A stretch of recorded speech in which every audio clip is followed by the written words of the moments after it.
Hey everyone that's watching this video. I'm going to be going over the study guide we have here for the test and the unit of social studies we had, which is Virginia's Native People of the Past. So we're going to be flipping through these and filling these out as we go. I'd like you to do the same at home or wherever you are doing this. Keep in mind most pages have word banks, and if you see that I have cut a page that's or cut a page out, it's something that you can do as well. I want to go to the second page that I have, which is Native Peoples of Virginia. This might be the third page you had, but we have all these different blanks. I want you to bring your focus to the word bank in the bottom. We have Indians, Powhatan, artifacts, and Christopher Columbus. So as we are going through this, I want you to think about which words go the most appropriate places. So we'll start. Native Peoples of Virginia. Blank called the people he found blank because he thought we was in the Indies. Now if we know this picture and it says underneath it, this person that we have is Christopher Columbus. So once again, if you're filling this in at home, I want you to be writing these in.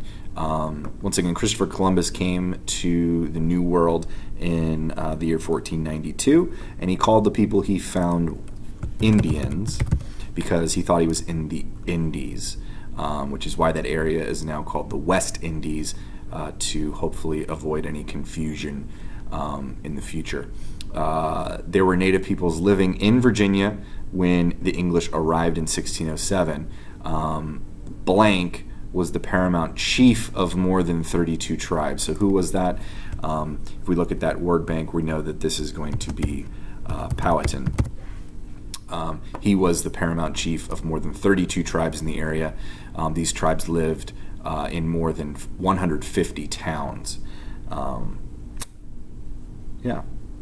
here we have we filled out Christopher Columbus, Indians, and Powhatan. So we fill out Indians, Powhatan, and Christopher Columbus. So the one word we're going to have here is artifacts, and this is artifacts such as arrowheads, pottery, and other tools have been found and tell a lot about the people who lived in Virginia. So these artifacts were found by the scientists who study them, which are archaeologists, and they were found in many different places, and they tell a lot about the people who lived and worked in Virginia before the English arrived in 1607. So if we go to our next page, what we have is our map, and this is a part that tricks a lot of us up. We're looking at the three major American Indian language groups of Virginia.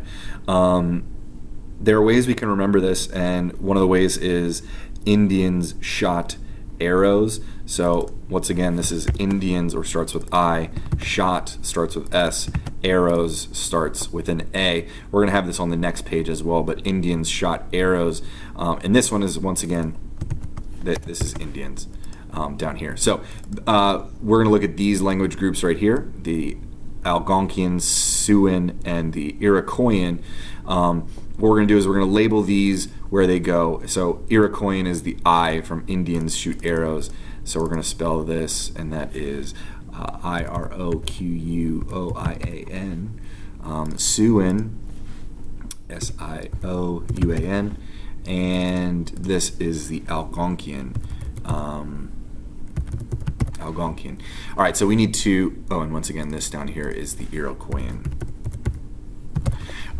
So when we do this, it says to color each language group as follows. So the Algonquian need to be colored green, and I will try my best to make this green here using the tools I have available. If it pops up gray at the beginning, I will change it. It did, so let me change this to green. Okay, the next is Siouan is pink.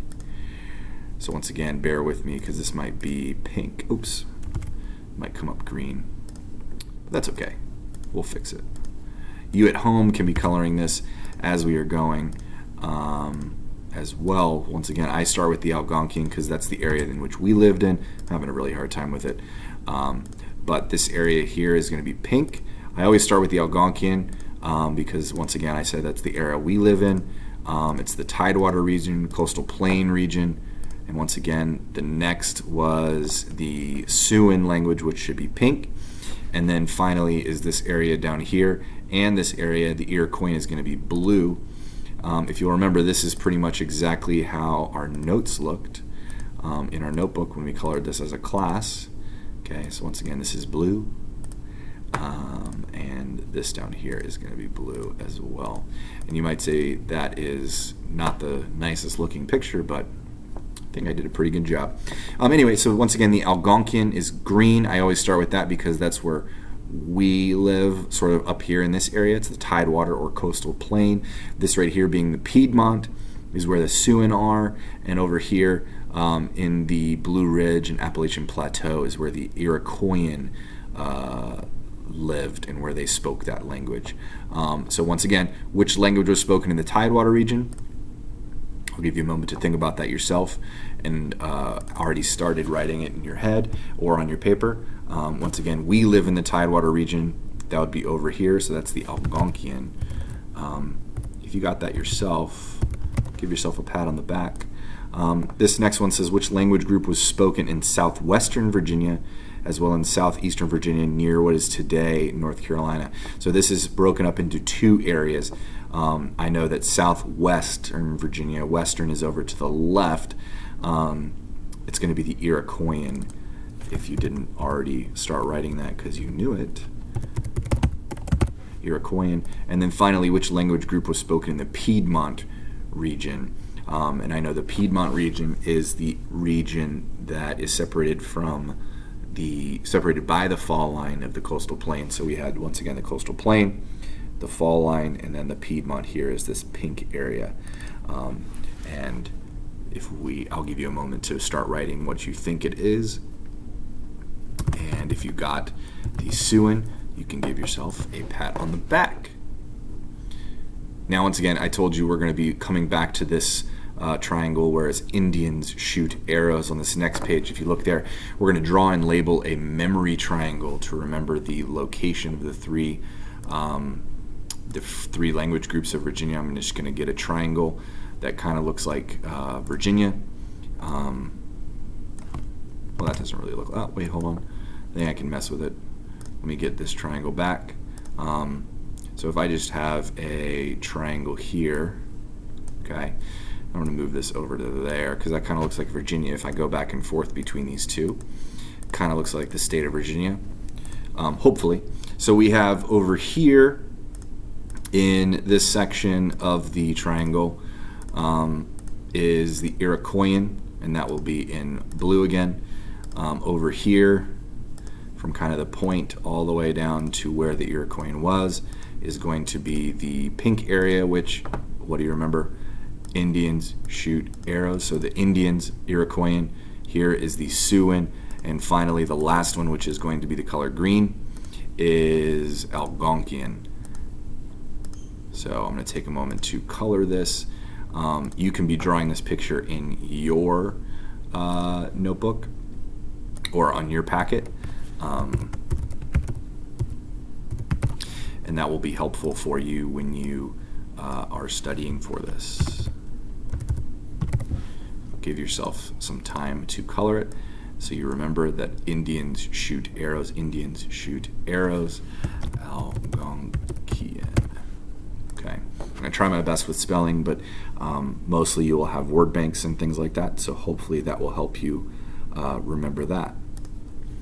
Let's go to our next page, which is the Geographic Regions of Virginia. Once again, we just talked a lot about this.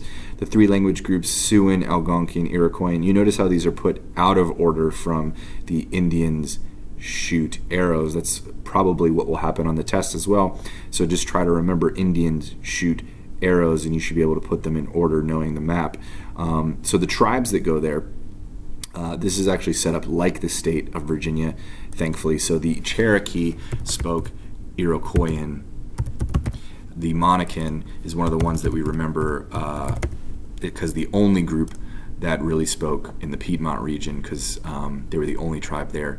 And then the Powhatan, along with most other groups, was the coastal plain or Tidewater region.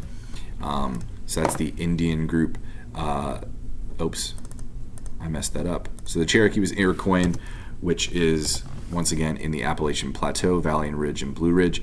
Monacan is the Siouan language. See, I didn't even pay my own attention. Coastal plain or tidewater is going to be the Algonquian. Because once again, that's where we lived, and that was where the people first settled. They came on their boats and settled in Jamestown, and that's where the Powhatan Indians lived, where they spoke Algonquian. Okay, let's go to our next slide.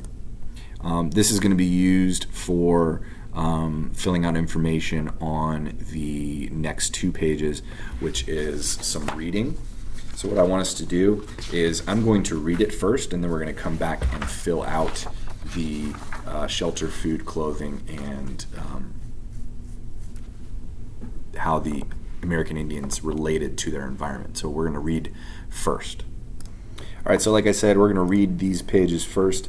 First, we have the Virginia's Native People of the Past, where it talks about shelter and gives you some nice pictures. Then the next page, which talks about food, roles of men and women, as well as clothing.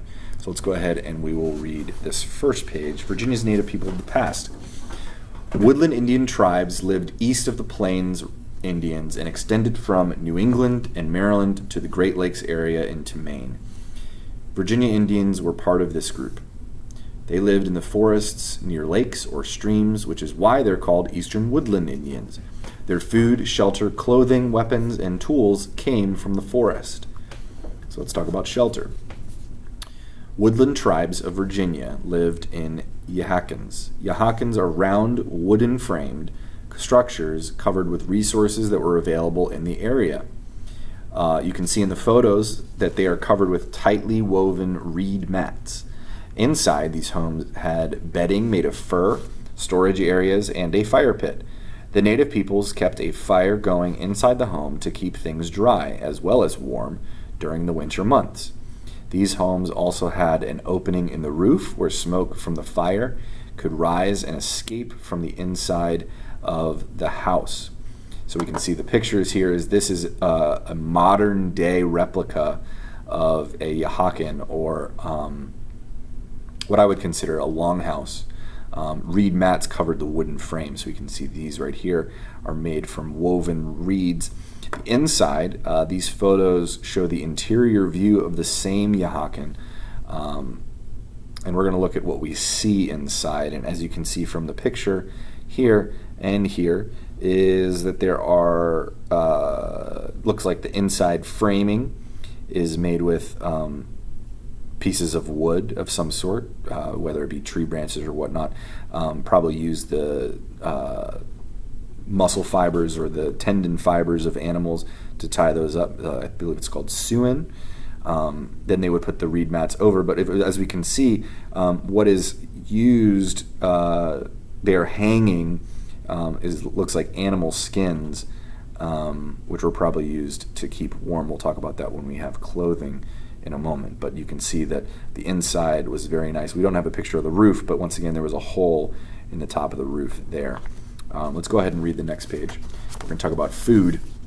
Virginia Indians of the past lived in wooded areas. This meant there were plenty of resources, including food.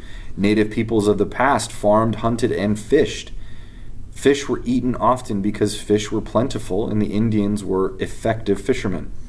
Venison was the most important meat of most Virginia Indian tribes. If you don't know what venison is, it is deer meat. They also ate raccoons, rabbits, beavers, corns, beans, and berries. The Powhatan grew corn, bean, and squash, pumpkins, and melons. You can see here is corn is grown, was grown by the native people. And here is a picture of native peoples of the past cooking fish over a fire. They would put build structures over the fire, and then lay the fish over top and heat the fish that way to then eat it. We're going to talk about the roles of men and women.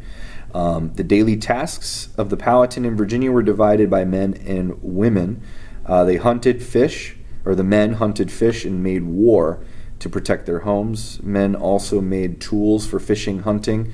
They carved out, dug out canoes, cleared fields for planting, and men hunted most of the time. Women, on the other hand, were very skilled at many tasks. They made baskets, rope, pottery, and wooden utensils. They also planted food like corn. Women built the homes, and if the family had to move, women carried all of their possessions while the men protected the family and shot game or hunted animals nearby. The most important role of the women was being a mother and caring for the children. So, as we can see, they divided the work and each had distinct roles there. Let's talk about clothing for a second. Clothing was made from the animal skins and from woven natural fibers. In the summer, men wore buckskin breechcloth and moccasins, which is not much clothes, just something to cover up their bodies a little bit, and their feet moccasins. They would wear moccasins on their feet. In the winter, they would add leggings and capes made of fur that would keep them warm. The women wore aprons made from buckskin or woven from wild grasses. They wore leggings and moccasins to protect their feet. Both men and women wore bracelets and necklaces made from freshwater pearls, bones of animals, copper, and claws of birds and other animals. Children only wore clothing for warmth in the winter. Okay? All right, so now that we've read our parts, let's go back to our graphic organizer where it's how are American Indians related to their environment. So let's talk about shelter. One of the things we know about their shelter is they used materials from where they lived. So that includes trees, reeds. They would also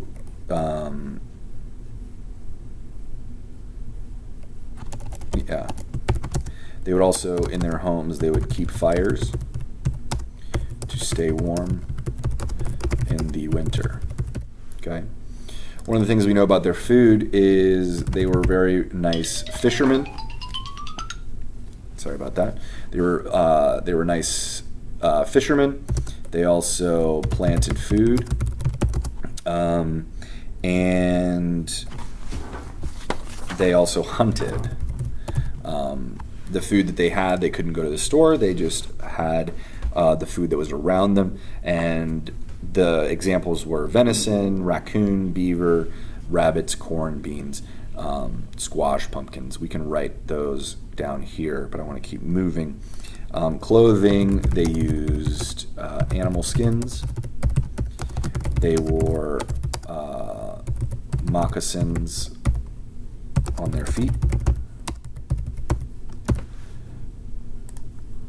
Spelled that right? Thought so. Moccasins on their feet. They often used deer fur. It also said that men and women wore bracelets.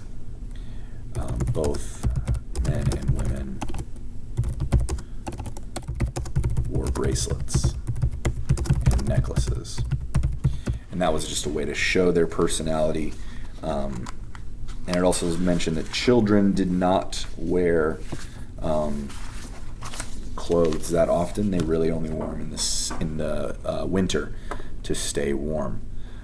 Here, I want you to draw a picture of how the American Indians of the past related to their environment. It can be things from this, of people hunting, cutting down trees, or building homes, building a wooden frame for their yahakans or longhouses, planting food, and all the different types of things there. So you'll draw a picture. I'm not going to draw it because I don't have those tools at my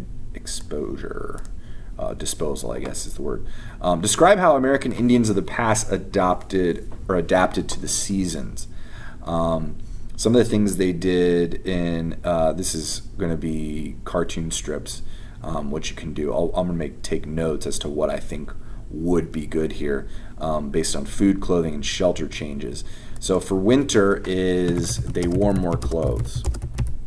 That's one of the big things for the winter. They wore more clothes because it was cold. That would be an idea of them, sort of the difference between summer and then winter.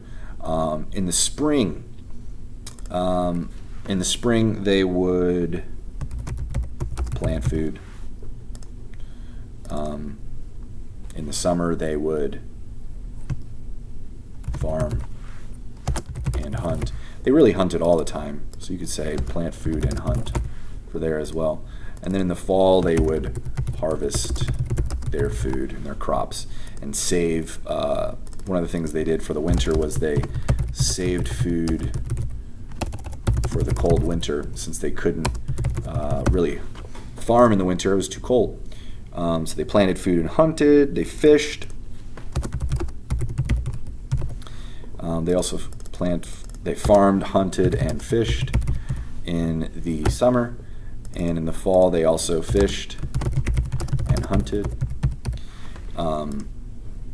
They did hunt in the winter, but it was one of the things that they couldn't grow their corn, beans, and squash, so they needed to have food saved up. Also in the winter, for their shelters, one thing they did was they kept fires going in their houses. And they had the hole in the roof to be able to let the smoke out. They wouldn't necessarily keep fires other than cooking, and that cooking was done outside. So they would harvest their food, fish, and maybe even keep a fire going on in the fall. But let's move on to the next one. The next few ones have word banks, which will be really helpful and talk about a lot of the same information. Once again, we're going to go to this word bank and look down here. Clothing. In the past, Native peoples in Virginia wore animal skins. Okay, we talked about how buck skins were important. They also had other animals like this one here, which looks kind of like a beaver of some sort. Anyway, moving right along, shelter. Shelter was made from materials around them. They used blank resources to make their homes. I want you to look at these here. What type of resources did they use? You can already start writing it there as I give you some think time. You're right, it's natural resources. If you got that right, give yourself a pat on the back. Virginia's climate was relatively blank with 4 distinct seasons. The only word that really fits there is going to be mild. So it was relatively mild. And then we're going to talk about the seasons of winter, spring, summer, and fall. Next 2 pages, then we will be done with this. We're going to look at this, food and the seasons. We can see here is there's pictures of, once again, word bank is very helpful for this. They grew crops in the summer, such as whatever this is a picture of, and that is beans. This is a picture of corn, and this is a picture of squash. Okay. In the fall, they would blank or picked crops. So what is that going to be? We talked about it a few slides ago. That's right. It's harvested. They harvested crops and blank for foods.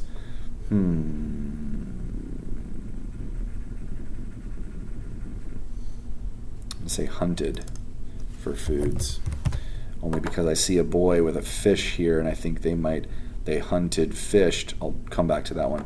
But in the winter, they blank birds and animals. They lived on stored foods too.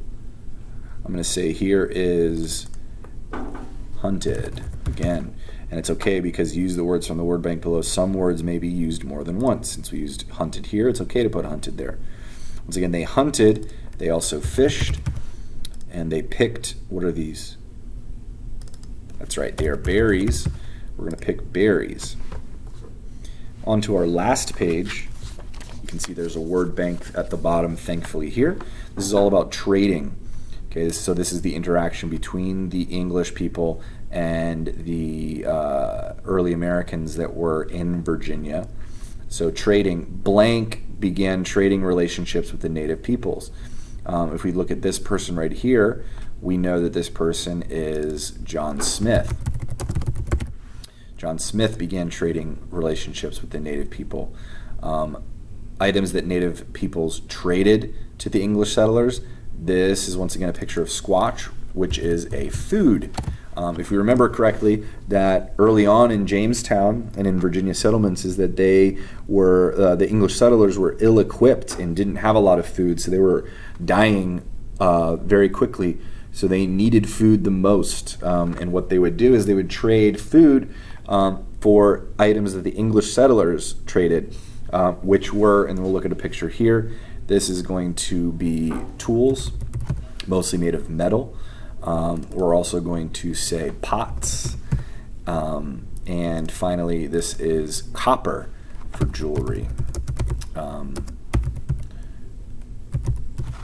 And lastly, this is a picture of a young woman named Pocahontas, who was Powhatan's daughter. So Pocahontas served as contact between the native peoples and the English. The last page of this I will let you do on your own, but it is describe how English settlers and native people helped each other by trading. You can write a little thing there, and this is draw a detailed picture showing one of the native peoples trading with one of the English settlers. Include talking bubbles, so you can include this. Oh, here's food because your people are dying. I saw 3 people die last week. What can I give you? And you'll say, I like that necklace or the copper you have. Or I need a pot to make some kind of dish, or I need tools to help me with farming. So that's a picture you can do. But anyway, that is it for this round of study guide with Mr. Stewart. So hope that you got a lot out of this. You can watch this long video a few times if you need to, but it should help you study. All right, check you later.